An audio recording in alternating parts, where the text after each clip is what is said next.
All right.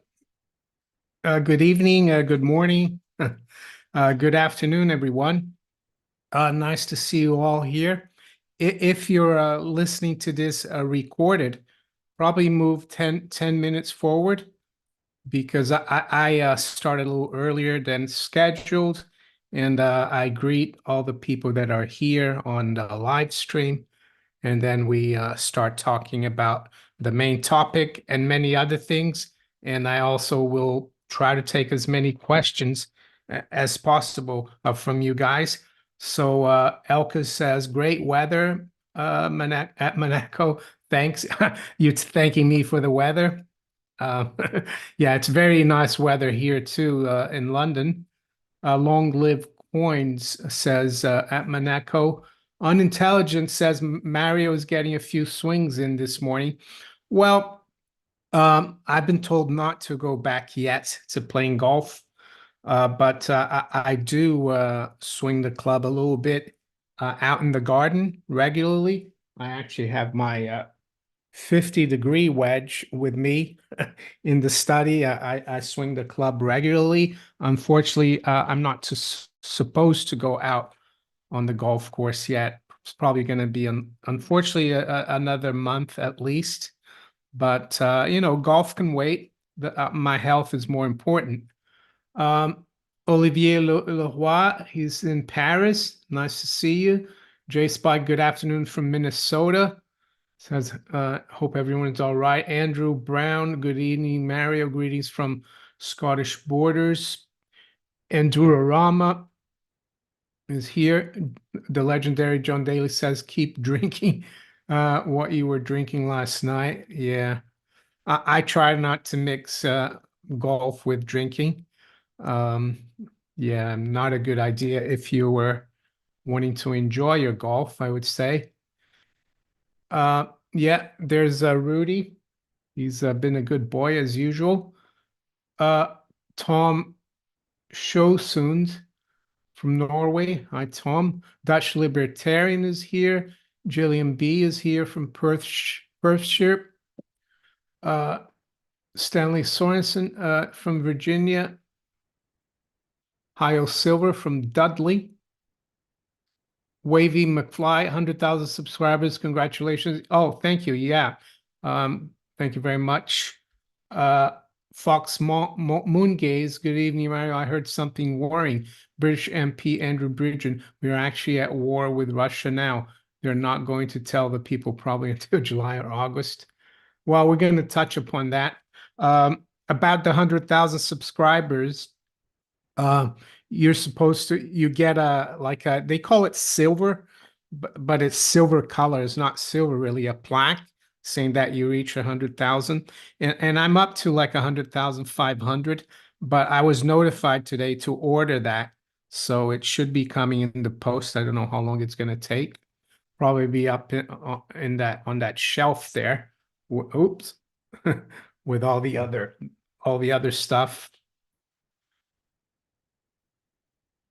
B.R. Williams is here. Darren Smith, Full of Hope is here. I think I saw Full of Hope earlier. Hi, Full of Hope. Um, Homer Talk says, I try not to golf. Dylan Roberts from North Wales. Don Stewart from Aberdeen. First time on a live feed, but daily listener. Nice to see you, Don. Uh, I need to go up to Scotland eventually, to the home of golf. I mean, I've been in the UK since 1992, and that is probably the most important thing that I need to do vis-a-vis golf eventually is go up to St. Andrews to play the old course. Maybe I'll get it done in the next year or two. Who knows?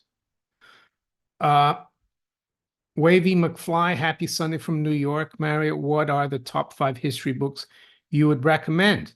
Oh, um, actually, I've got some books here.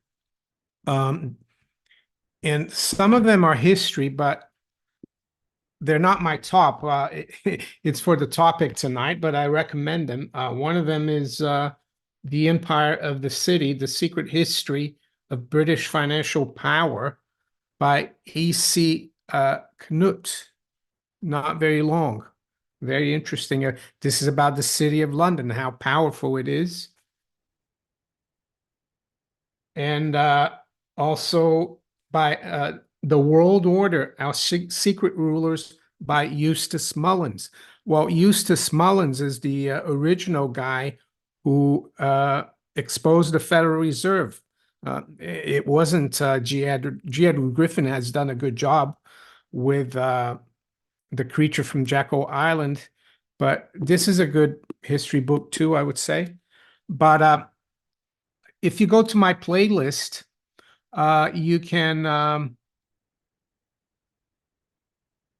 I have a playlist about my book reviews. So if you want to look at that,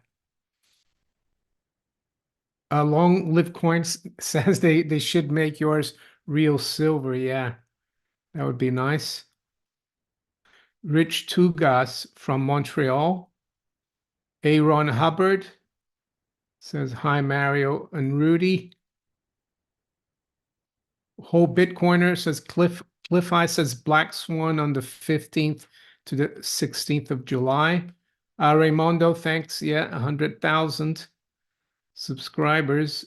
It took a while, but we're there. Don Juan from Cali. I guess that's California, or it's not I think there's a Cali in Ecuador. Indy from Northwest Ohio.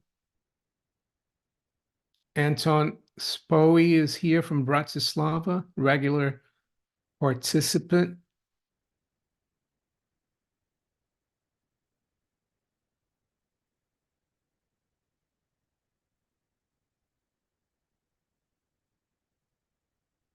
Nat, Not Joe King says he's on the last few chapters of The Mandibles. Great read. Going to buy her new one next. Yeah, I remember I read it like 4 or 5 years ago, before 2020, and it was actually recommended by one of the viewers, and I couldn't put it down. It's a great book. It's fiction, but I think it's fairly close to the reality we're going to see. Dutch libertarians here. Currency revaluation. I would say we're getting a currency devaluation right now. The way the fiat currencies are dropping versus gold, it's the other way around. They don't want to revalue the currencies because that means the prospect of deflation, and politicians and central bankers don't want deflation. They want inflation. Darren Smith, congratulations on reaching 100K.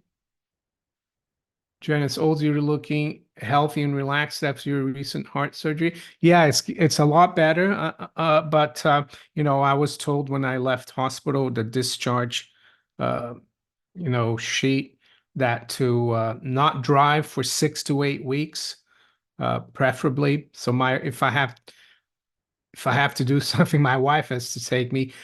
They told me not to go golfing yet. But the other day I walked into town. It took about half an hour, and I walked back because I like walking. I don't, it's nicer to walk than drive if you don't need to get too many things. And I was okay. I'm not getting tired anymore. So that's good.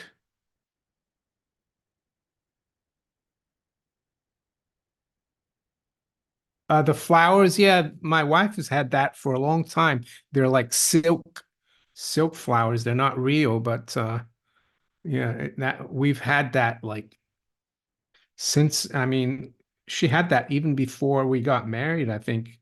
So it's been around for a long time.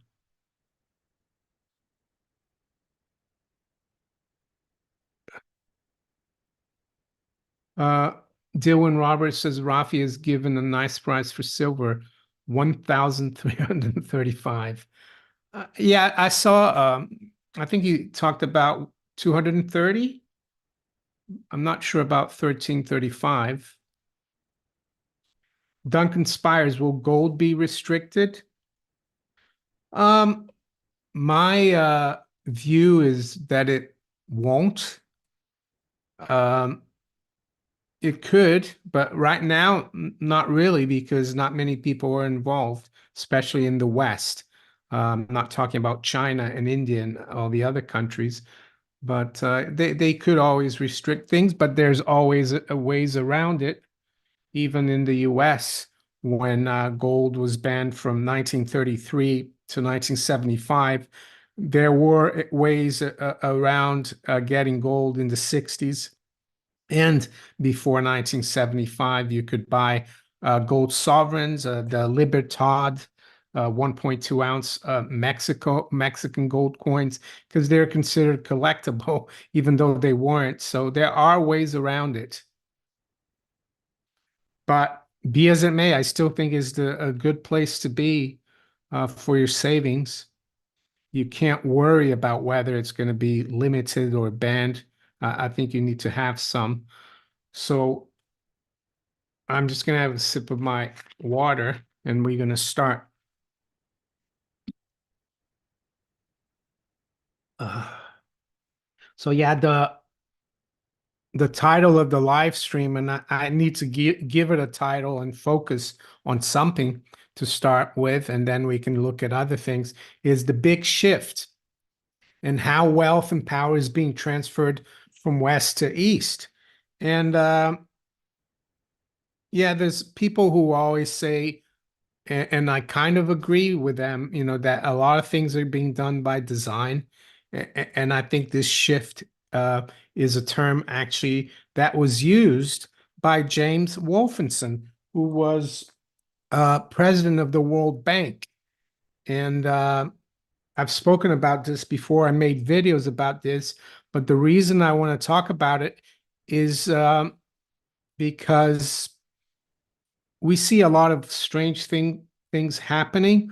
For example, in the West, we're being pushed into this net zero agenda, and that we have to get it done really quickly to go net zero, which is crazy. I agree, and I think the whole climate agenda is crazy anyway, because carbon dioxide is 0.04% of the atmosphere. But then you get countries like China that uh, I have a tweet here I'm going to share with you. Where is it? From Wide Awake. Uh, where is it? Uh,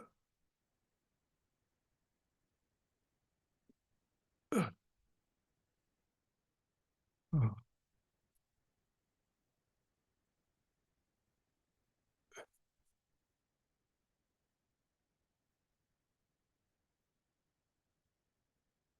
oh, here we go. Sorry about that. So there's this tweet here from Wide Awake Media, and Wide Awake Media, by the way, I have a link to their website if you're interested. They have quite interesting t-shirts, sweatshirts, exposing, the globalists, and there's a link below in the description. But they tweeted yesterday a coal-fired power plant in China's Sichuan province. China now emits more CO2 than the entire developed world combined, completely nullifying all the sacrifices you're being forced to make in the farcical push to achieve net zero. So, what's going on here? Well, I had um, heard of the big shift, and I had heard of James Wolfenson and his speech that he gave to the Stanford Business School graduating class, I think in 2010. And but I hadn't put it together with this climate agenda. So I'm going to show you here, and you can find this on online. You Google Wolfenson Stanford speech. So it says former World Bank president, big shift coming. And yeah, January 29th, 2010. So let's read here the description so we don't have to really listen to this whole video. But it says James Wolfenson, the president of the World Bank and CEO of Wolfenson and Co., addressed Stanford Graduate School of Business students with details about his work at the World Bank during its transition years and how the equation between developed and developing countries is changing. Wolfenson claimed that in the next 40 years, so we're already, they expect big changes in the coming 30 years. It's actually been 14 years since then. A global power shift will see today's leading economic countries drop from having 80% of the world's income to 35%. And you can look up James Wolfenson on Wikipedia. And he was born in Sydney, Australia, but he became also an American. And he was a Wall Street banker. His father worked for the Rothschilds. So he was top, elite. And this is one of the reasons why uh, I've been awake about this. Am I saying this is right or wrong? No. As I said in the thumbnail of this live stream, it says the world is a stage, right? So I think these guys, they see us as just pawns in this play or whatever. But I think it's important for us to know that we are in such a world. So what's this got to do with what's happening in China in terms of net zero? Well, what this does is this helps China. If they're still using coal, they can develop, their EV and green agenda much quicker than we can, and they are. Look at President Biden has just put tariffs on their electric vehicles, 100% tariff, and China is like developing very quickly. Why can't we do that? Well, I think it's because they want to basically redistribute all, not all the wealth, but a lot of the wealth from North America, Western Europe, Australia, New Zealand to to China, Russia, and all the global South or BRICS countries. And I'm not saying it's either right or wrong. I think it's wrong to do it by force. And I'm not sure it's going to work. So I'm going to stop right here and see if you guys have any questions. There's more to talk about on this topic, but right now, just go back to see if you've got any questions. And of course, I'm not saying this is definite, but I think it's a big part of what's going on in the world. And I know it looks like we're, you know, going to war with China and Russia, that we're at war. But a lot of times these wars are also, kind of a kabuki theater. We know that during World War II, the Allies and the Axis countries, they were doing business together at the Bank for International Settlements. So it's sometimes really difficult to to like imagine that kind of stuff. So Joshua Porter, a viewer, said the Chinese economy is not doing well. Why do you think that is?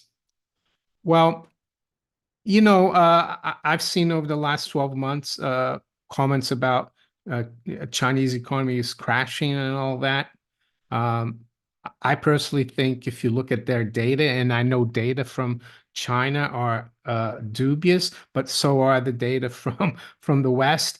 The GDP is still growing at 5.3%. The Chinese economy did slow down because they had a very long lockdown, but they've pumped a lot of fiscal policy into China, and mostly to help industry, to help infrastructure and the green agenda, and that's how they do it.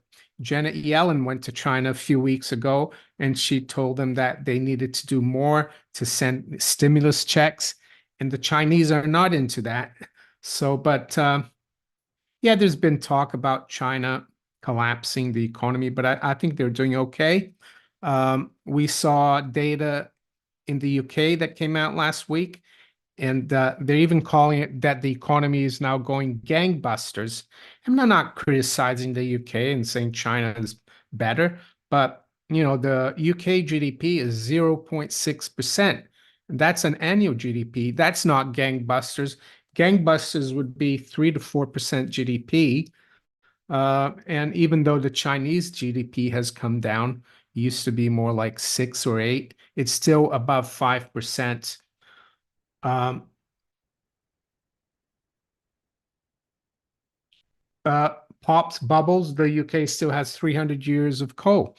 Yeah, let's hope people wake up and they scrap this green agenda, this stop oil. It's really bad. And I think it's all being done by design. We even had this vicar the other day trying to break the glass to like damage the Magna Carta. I mean, it's crazy. Like you said, the UK is, we could, we've got all the coal, and even the US, the North Slope of Alaska, has hundreds of years of oil reserves.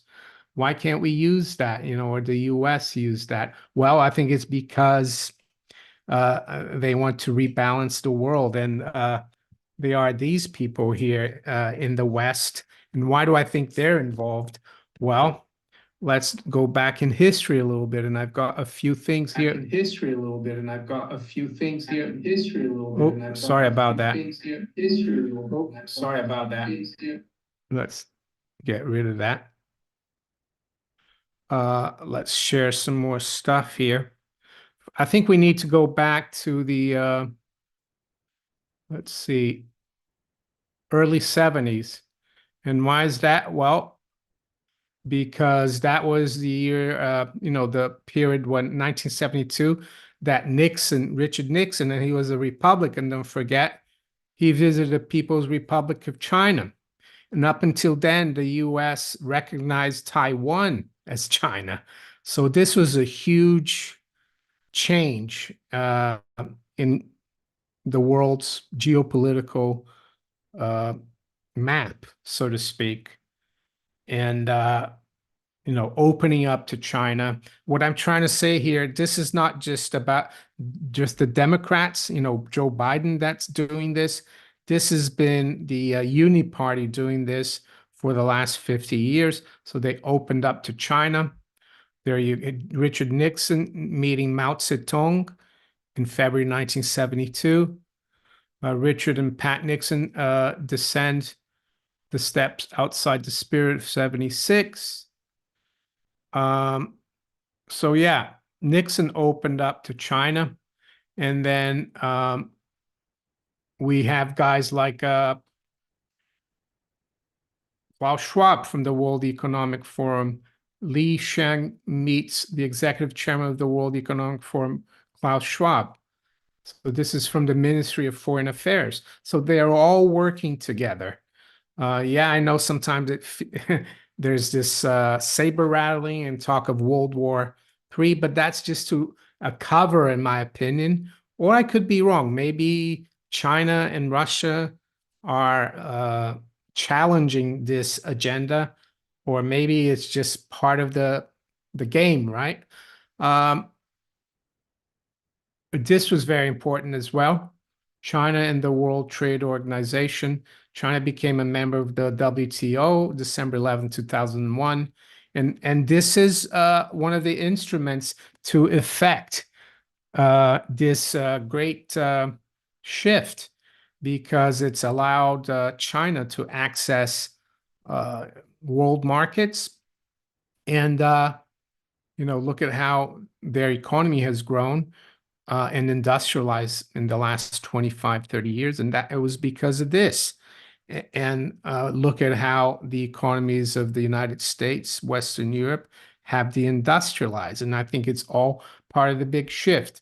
Um, Here's another thing that I think is a little suspect, that shows that we're not, our elites are actually in cahoots with the Chinese, and they're actually in charge of the Chinese. Maybe the Chinese aren't trying to challenge this. They want more say. That could be so. But you probably heard of the Rhodes Scholarship for American university students. Like Bill Clinton was a Rhodes Scholar, and a lot of other, influential diplomats and people in government and in Congress were Rhodes Scholars. And this was created by Cecil Rhodes to to influence American policy. And they've done a good job. I'm not saying it's right or wrong, but in 2004, uh, Oxford University created the Rhodes Trust or Scholarship for China. And it's still, it's still going on. And this is not Taiwan. This is Communist China. And look who sponsors it. Schwartzman. That's the CEO of Blackstone, not BlackRock. It's Stephen Schwartzman. So you have an American private equity guy sponsoring the Rhodes Trust for China for Oxford University, which brings the cream of the crop of Chinese university students to Oxford. So what I'm trying to say here, yes, these guys here, they want to shift from, and I and that's why these two are important. The City of London, right? Uh, they they've had control of the American geopolitical class for the last 100 years or so, and now it's shifting to China, and that's why I think we've got this big shift. So I'm going to stop right here. I think I've rumbled on enough, and I'm going to take your questions now.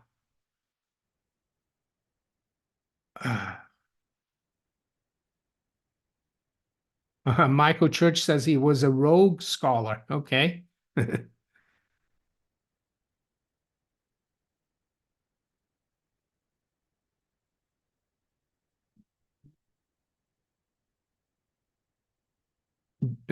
Nicholas Blackiston, Janet Yellen's hands touch dollars and contaminate them every time they move through the treasury.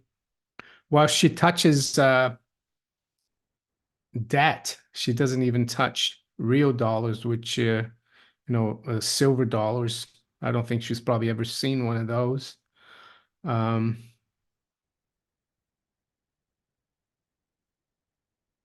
SDRC, Rhodes plays prominently in the Anglo-American established by Quigley. Yeah, I've got that book, Tragedy and Hope. Carroll Quigley, he was Bill Clinton's professor at Georgetown. And yeah, I mean, the Anglo-American Empire, the what's it called? The Pilgrims. That's like a secret club.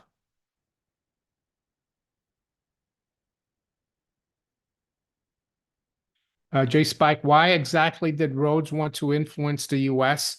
Well, because the goal of the British Empire, and Rhodes was around in the late 1800s. Well, and I think he got his idea from John Ruskin, and it was to unite Britain and the old colonies, i.e., the United States, and so that they could dominate the world. That the British, along with the Americans, would dominate the world. That's their goal. And for example, the Rhodes scholarships and the Rhodes Trust also financed the Chatham House, or the Royal Institute for International Affairs. And the Council on Foreign Relations came after that, and it was a creation or a duplicate of Chatham House in the United States. So they all work together. That's why the UK, or the City of London, and the US have this special relationship. Long Live Coins, thank you for your super chat. Says good stuff, Monaco 64.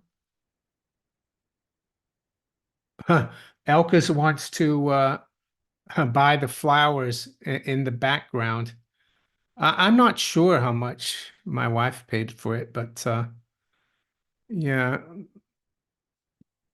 they're not cheap, but they're not really expensive.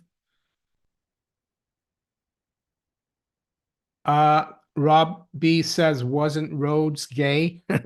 Cecil Rhodes? I don't know. I mean, I don't think he ever married, but I can't tell you whether he was.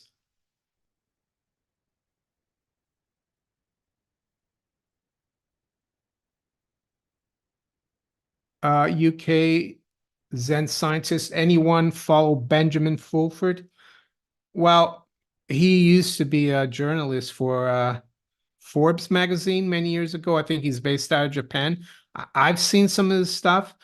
Um, I just think some of his stuff is a bit outlandish and he doesn't, yeah, I think a lot of his stuff doesn't have any sources, but he's an interesting guy.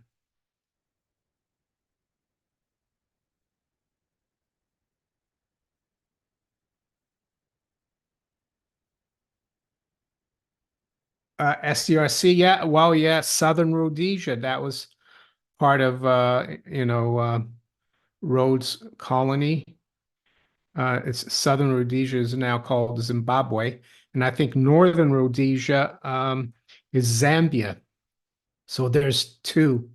I've got a florin, or no, a crown, a half crown from Northern Rhodesia, 1937, and it's made out of sterling silver.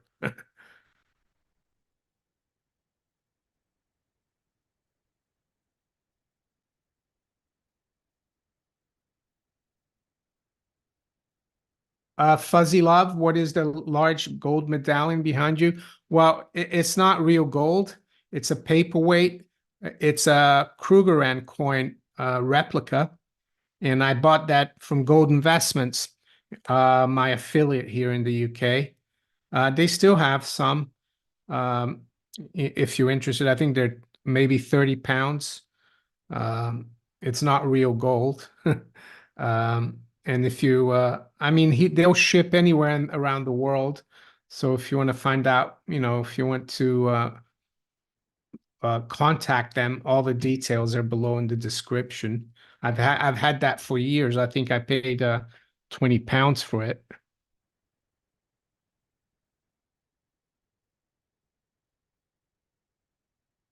Ken Newhouse is caught up on my book review. Yeah, I need to do another video about that. Really Code says don't listen to Fulford. I kind of agree with you. Yeah, it's entertaining, but I wouldn't take it as gospel.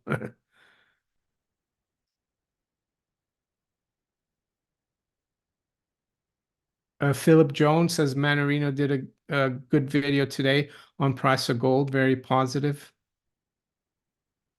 No, I think gold looks very positive. We've broken out really, and it's a new leg of a secular bull market. Where it will go, I don't know. I think we just need to be patient and try to exchange as much fiat trash as we can for gold and silver. I know it's hard because the cost of living keeps going up and it's hard to have anything left at the end of the month, but you just yeah, you just need to do your best. Nicholas Blackiston, would you ever flee England for freer pastures? Well, there's the old saying that the grass is always greener, somewhere else. My wife and I have thought a lot about that, but you know, and I'm not saying I, that I want to be stuck somewhere, but I've already moved around a lot in my life. Was born and grew up in Brazil. My parents moved to Switzerland. I lived in Switzerland, moved here, so I've been around a lot. But Yeah, tell me a country that is free. I can't see a country that is free, and that is, even the U.S. isn't free. In some aspects, I would say there's a lot less freedom in the U.S. than England. And how do I know that? Well, because I've lived in both countries, and I can tell you that you can do a lot more things here that you can't do in the U.S. And For example, in the US, and I'm not saying I do that, but if you walked out in public in the US with a can of beer, you'd be arrested and, probably tasered. But here in the UK, you can do that, for example. But yeah, I don't know where really it's free. There are countries like Dubai or whatever where the taxes are really low, but at the same time, is it really free? I mean, they've got like Muslim guy running it, like a sheikh or whatever he's called. What about Argentina? I've seen that Doug Casey saying that's the place to be now, maybe. But at my age, and with my family here still, yeah, it's a big move. And I mean, Switzerland is, yeah, they leave you alone, but there's a lot of rules and regulations. And maybe Liechtenstein is very free, but all those places are really, really expensive. So, what I'm trying to say here is that you have to be aware, what's going on. And it's almost like, yeah, you can be free, but free up here, you know? Be free in your mind and be free in what you do. Don't follow the crowd, and you can still do that. So that's what I'm trying to say. Maybe 20 years ago, I would have said, "Oh, let's get out of here and go somewhere else." But I'm not sure that's the solution. Yeah, that's a long answer, but that's the way I feel about it, you know?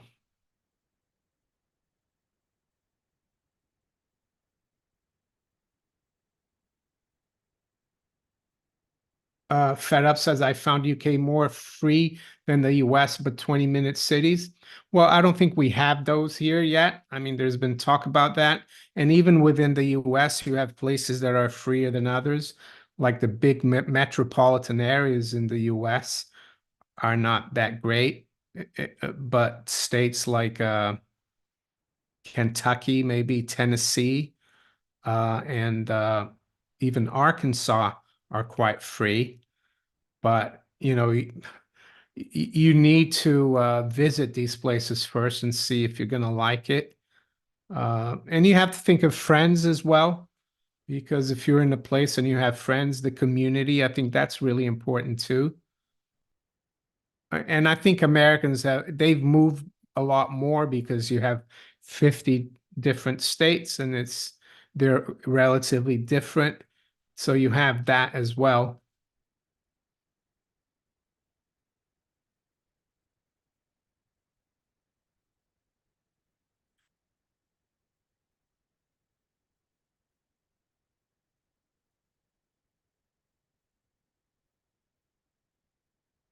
Scoobyism says you can keep your 2-year mortgage rates. Well, in the UK, we've got mostly 2 and 5 years. And that's just the way people like to. It's not like the mortgage providers that don't want to give 10 or 30-year rates. It's just that people like to have the option to renew. But there are a few smaller companies giving longer mortgages. The mortgage deals are 25 years or 30, but you can only fix for 2 or 5, sometimes 10 years. I think the best thing is not to have a mortgage. But yeah, I know you have to start somewhere.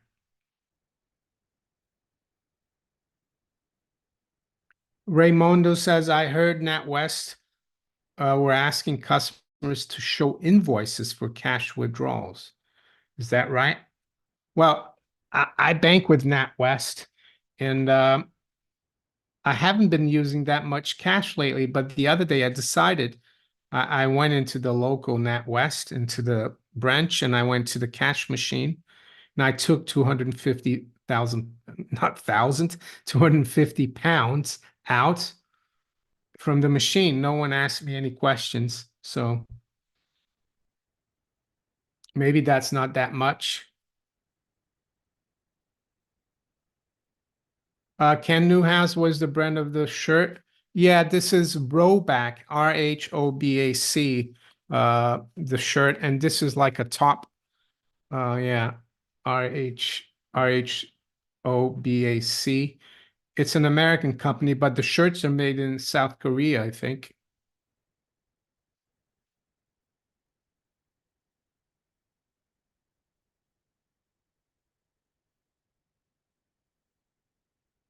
Birdie Bear says, I find Mara gives good, steady advice to people with no drama or hype, and I'm grateful to him. Many things. So you're welcome.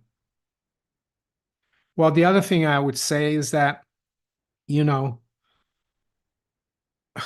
getting older and living longer, and you kind of change sometimes your ideas on things. I'm not saying the basic fundamental ideas. I still believe in the freedom of the individual, free markets, sound money, and all that. But I think if you want to be happy and live, without fear, sometimes you have to, I'm not saying you have to bend to the powers that be, but you have to try to ignore it and do the best you can and know what's going on, and try to actually profit from that, and at the same time be as as nice as you can be to everyone. And I think that's what is important. Maybe 10, 15 years ago I would have been more, no, we have to do this and that. These people are, you just have to, and that's how I see things. So there you go. And the reason I'm talking about this topic today of how they're like shifting the wealth from the West to the East. And maybe they think, these globalists, the people who run the world, they think that's the best way to keep the world stable because you don't want the West to always dominate and keep the rest of the world poor, or else that would create a lot of instability. And I'm not saying that's right, but maybe that's what they think, or maybe they don't care. They just think that there's more potential in making developing the poorer countries, and to hell with us, right? That I think that's the way they see it.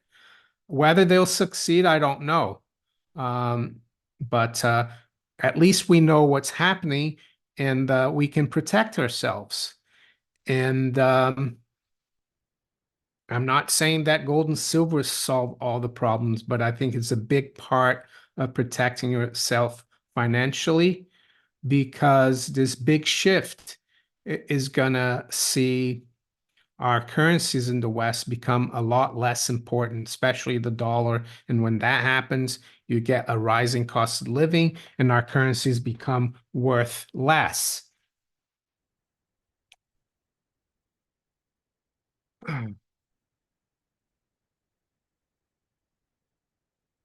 Michael Kenny says the Corona mass ejection solar event has definitely charged my batteries. Anybody else feel more awake?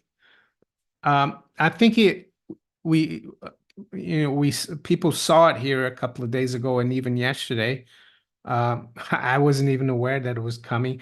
My daughter sent me a photo. She saw it. I don't know if it's made me more aware or more energized.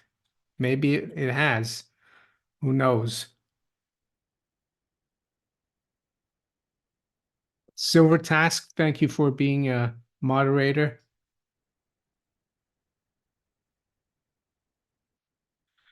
Yeah, he says definitely keep aware of what's happening. That's right. Don't believe everything. And he says some of my friends watch BBC News and are totally unaware. I think that's one of the best things my wife and I did when we moved to this house 9 years ago. Uh, we didn't. Yeah, I think they had a cable here, which we didn't connect. They didn't have an aerial, so we haven't had a TV for 9 years. So I never watched the BBC or all the rest of the other stuff anymore. John Bethia says, "Do you miss Billy?" Of course I do. Yeah, Billy was the dog that we had here prior to Rudy.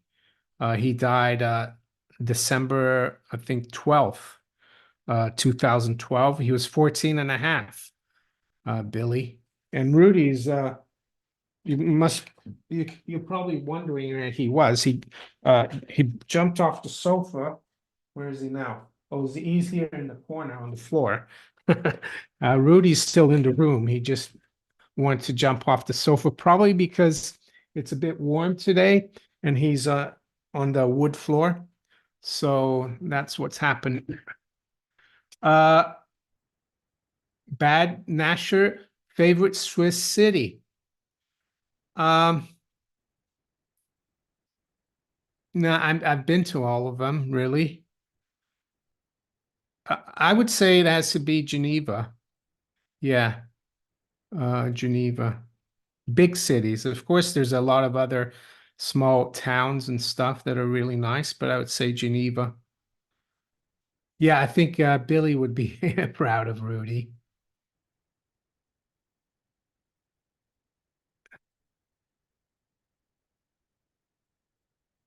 Low blood pressure. No, I spoke to the doctor 2 or 3 weeks ago at the hospital.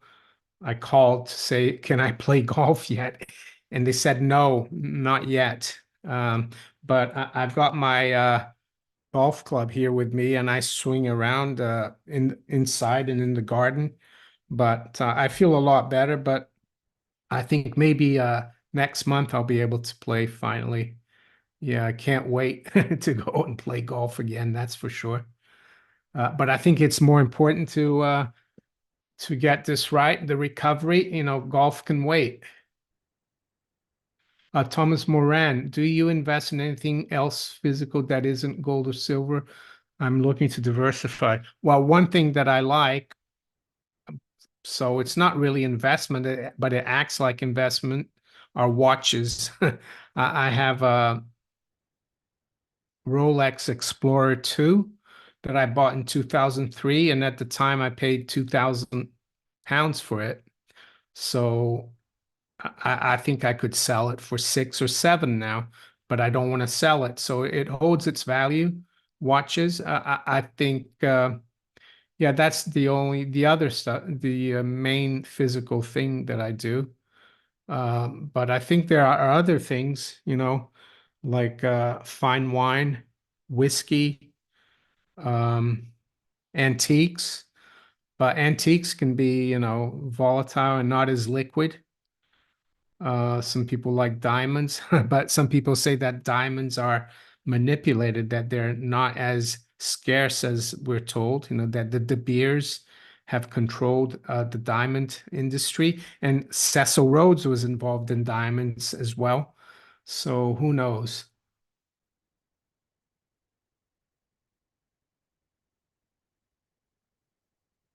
John Bethia says it's not good to swing a club yet. Yeah, but I'm not taking very long swings, just like half swings and chipping.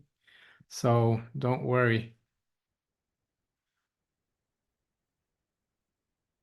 Rudy likes to, and I've been putting as well. He likes running after the golf ball, and I have trouble getting it out of his mouth. And Durarama, a bank in Australia has barred cash usage.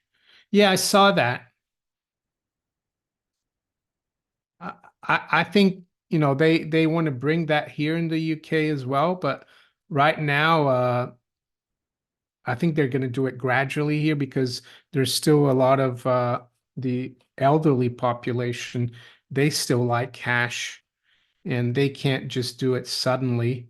I'm not sure what the Australians are thinking by doing that because they must have elderly people as well that prefer cash, not just elderly, but just people above 40 or 50. Bad Nash, are you're a fan of Javier Milei? Well, I started following him about 2 years ago before he became famous because he was an Argentine politician that was pretty much an Austrian proponent and who said, we need to abolish the central bank. We need to have gold and silver as money. And it all sounded really good. And then he won the election. I'm seeing headlines that he's done a good job in Argentina, that inflation has come down. Yeah, I think generally he's been good for Argentina, but I'm not too sure about whether he's, you know, whether he's a controlled opposition or not. But be as it may, I think he's done a good job for Argentina for their economy so far. And I remember him saying that it would take, 20, 25 years to see the differences. So he's only been around as president for about 6 months. So we can't tell yet. But there are a few things that I don't like, didn't like like he went to New York and met Bill Clinton and other people that I think are suspect. So who knows? But I think he's better than the old status quo. Um, that Casey, who spends a lot of time in Buenos Aires, he thinks he's doing a good job. So who knows? Ron Hubbard, will you and Mike do the Mike and Show again? Well, it's up to Mike. He wanted to, stop for now because he's doing other stuff. But I can do it whenever he wants to come back.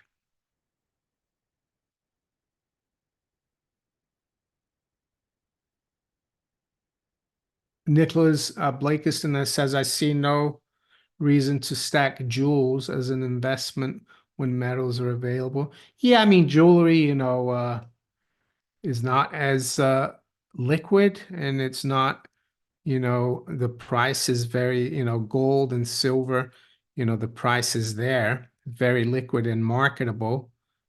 But, I gave I gave my wife jewelry in the past, when we got engaged and married and stuff. It's nice. I mean, my wife likes it, but she doesn't want jewelry all the time. But I don't see a reason why not. Where's Clive? He's in Geneva. Well, he was you remember last week, not, past Friday he had hit his head on the garage door and it got worse and he went to the doctor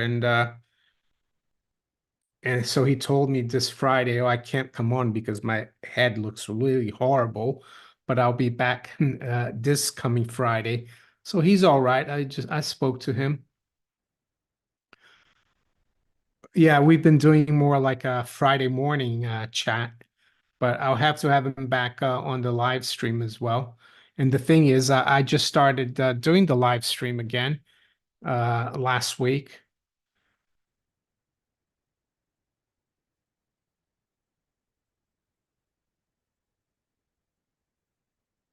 Refined hayseed appellation. We don't wear no stinking diamonds. Yeah, no, I know what you're talking about. Yeah. My wife prefers gold as well. Ballet Dance Raven says we'll pray for Clive. I don't think you don't need to pray. I don't think he's that bad. It just looks like he's had a bad sunburn and his head is peeling because they had to put something on there, but he's fine.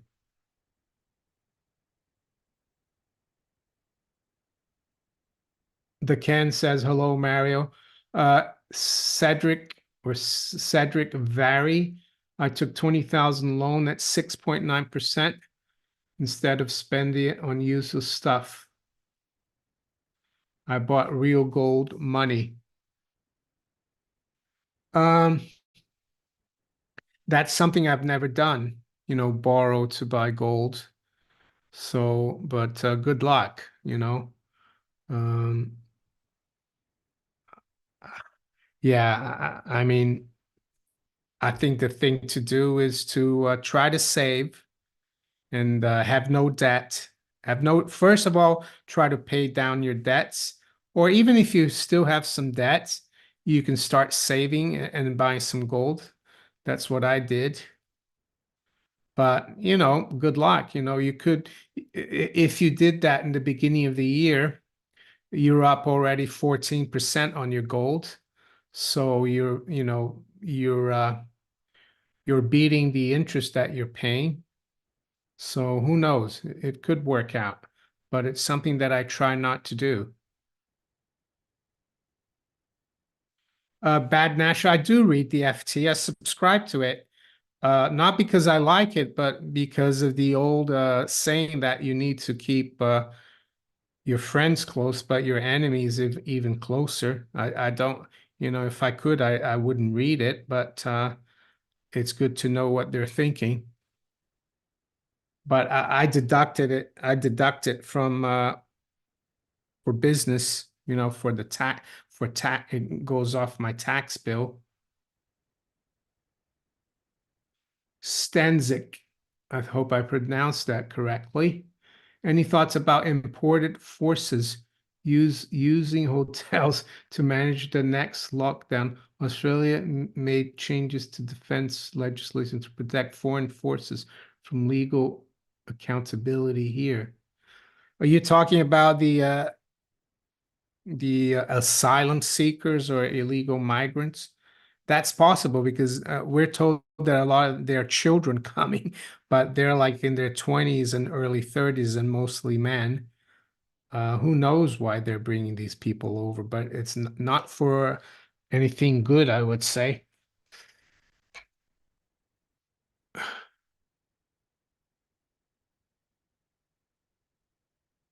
Dutch libertarian, buy silver, stop wars. Yeah, and also buy gold, and not ETFs, but everything physical you need to get because these people that run things, the globalists, the bankers, they want you to keep financing them, and you do that by keeping your money with them so they can leverage off it.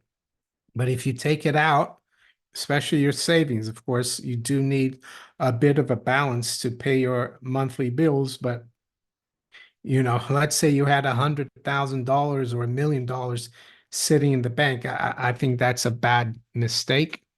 I would be taking that out of the system because you're feeding the beast. And that's why physical gold and silver are really important.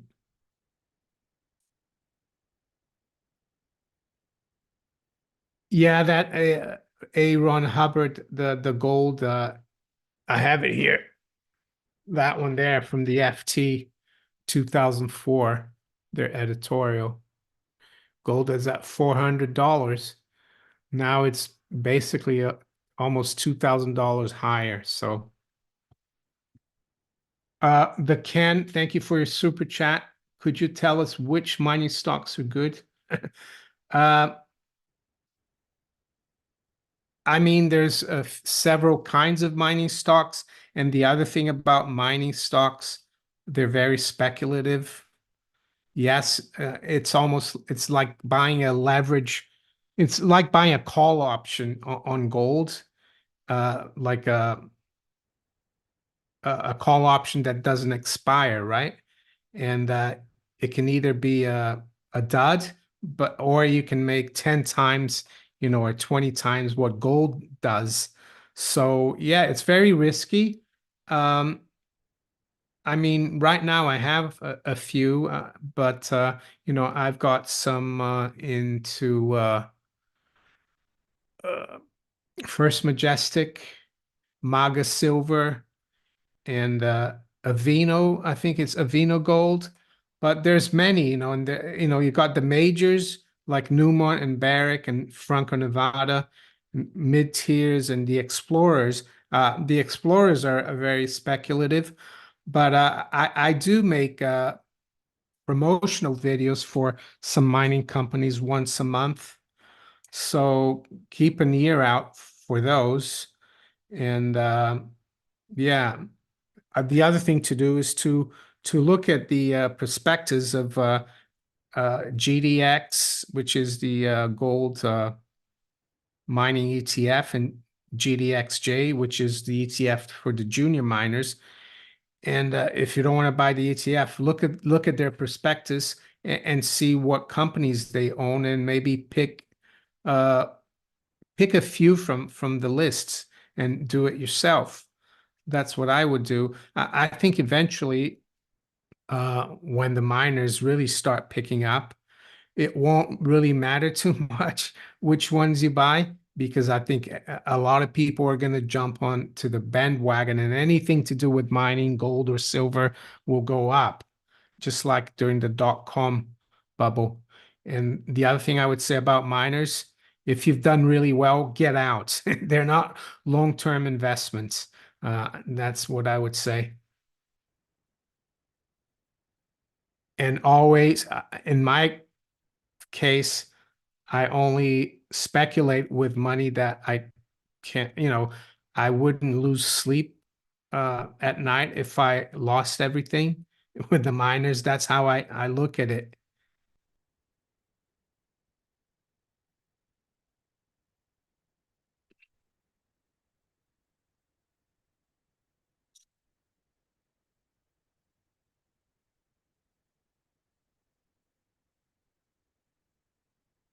Andrew Brown says, Google that FT article, going gold. I found that you can buy a back issue of the paper for 30 pounds. Oh, I see. I'll have a look at it. Yeah, it was actually an editorial. So I don't really know who wrote it. Over here, just came back from the supermarket. I'll be buying more gold this week. Inflation, hyperinflation, things are getting rough. Yeah, I saw, maybe you guys in the States can tell me, not that I'm into Big Mac meals, but apparently it costs almost $18 for a Big Mac meal, which sounds crazy to me. Ruby's 200. How do you invest for yourself? What is the process? Well, I've always said as well that you don't have to buy, invest in the stock market to be investing. You can invest in yourself as well, or invest in members of your family. And what do I mean by that? Well, their education, or, you know, uh, whatever they need to, like, improve their skills or knowledge. That's how I see it. But to invest in the stock market, well, first of all, you need to have an account with a stockbroker, and then put some money in there and invest. I mean, you go and buy the stock. That's what you do.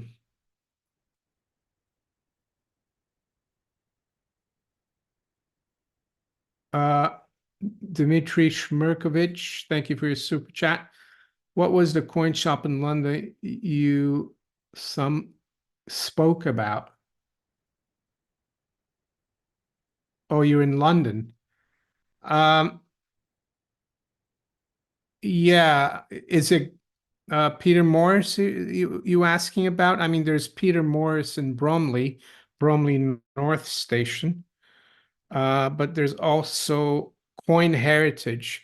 That's more in central London. Yeah, it's called Coin Heritage. Yeah, Coin Heritage. He's got a lot of, yeah, he's got Coin Heritage. It's near Charing Cross Station, which is very central.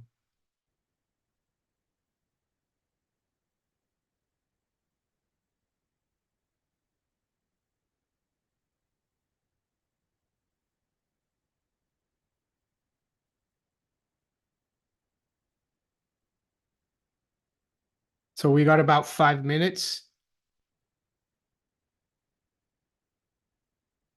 Yeah, if you've got any questions, get them in because it's almost over.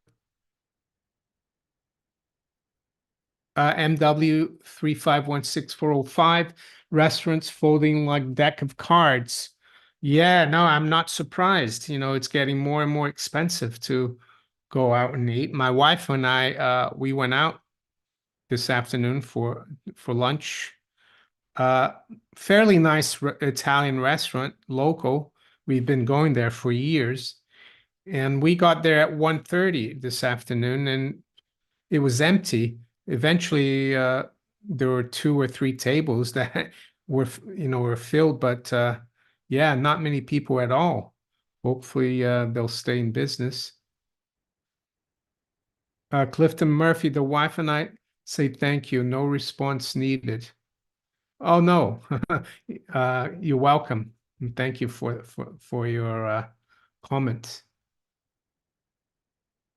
Danny Younghead, are you still buying, Mario? Buying what? You mean gold and silver? Well, yeah, whenever I can, I do.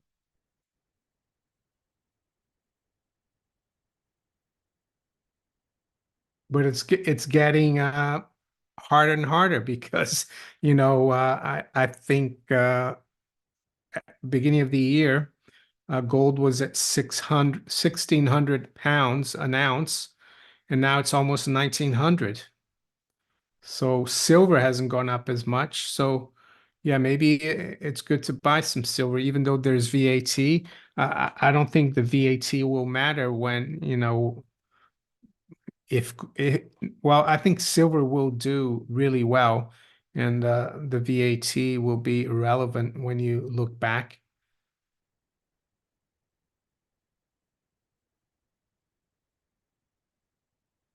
Belly Dance Arabia, the wealth transfer has been happening, you know. Yeah, but it's gonna, like you said, it's gonna get worse.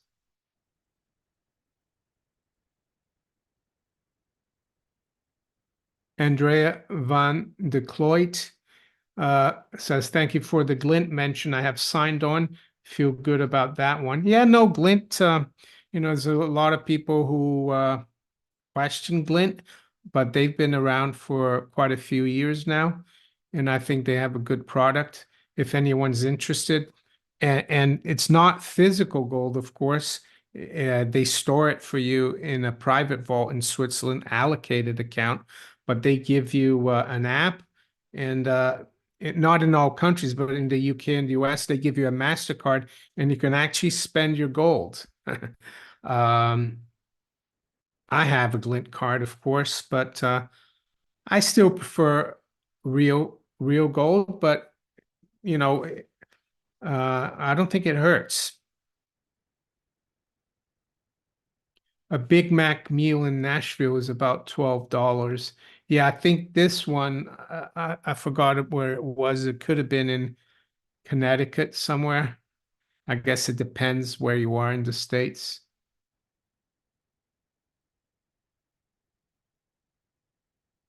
Would I leave over 10,000 in the bank? No, unless you need it for paying taxes or something else. No, because if you left £10,000 in the bank, yeah, it will be there in 10 years' time. And you might have a little more because of the interest, which is minimal, but it will be have a lot less purchasing power. Uh, it's a nice thing to have, £10,000, but no, I would be buying, if I didn't need it for anything, I'd be putting it in gold and silver. I'm not telling you to do that, but that's what I would do. Aaron Hubbard, Glint. Yeah, they went into receivership. I think it was, I forgot the years, maybe 2019, 2020. It was one of their creditors who wanted to actually do a hostile takeover. So they triggered this clause that put them into receivership. So all the assets and were frozen. All the clients' assets were frozen, but then Glint was able to get someone to get them out of receivership. So it was nothing to do with the fact that their business wasn't good or something happened. It was this, I think it was a Singapore-based hedge fund that they had, you know, had invested in Glint, and they had this clause that they could do that. But and I think for a month or two, people's and I think the bank, that they use, they also froze the fiat money, the fiat currency of the clients. But after they went out of receivership, everything was back to normal. It was just it wasn't nice, but they learned from that, of course, to make sure that they read these contracts when they do deals like that with these private investors. So that's what happened.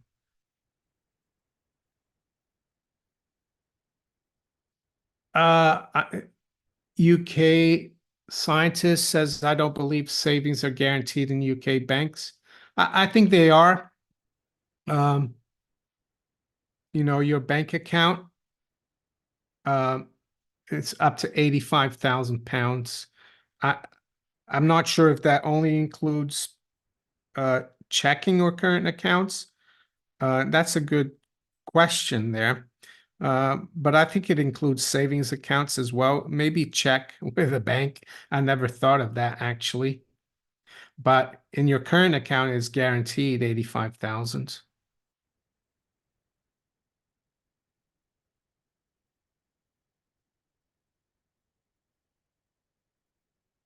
Bubba Joe, people claiming to hold my hard wallet crypto called my house. I pretend I didn't know what crypto was.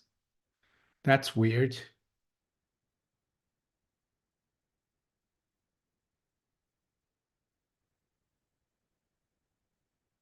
Mr. Ashford, do you know if silver reserves are still declining? That's do you mean the silver reserves on COMEX and like SLV? I haven't really looked too much into that. I have a feeling they are. Um, yeah, and I think a lot of the physical silver is flowing east. But yeah, I think, the gold and silver market, uh, COMEX, LBMA, those paper markets controlled by the Anglo-American establishment, they're losing a lot of power, and it's all shifting to the east. And in the east, they trade, you know, the Chinese and all the other guys over there, in the east, they want real gold and silver. They don't want paper. So I don't see COMEX and LBMA being very important markets for gold and silver in the next few years. It's going to probably basically be irrelevant.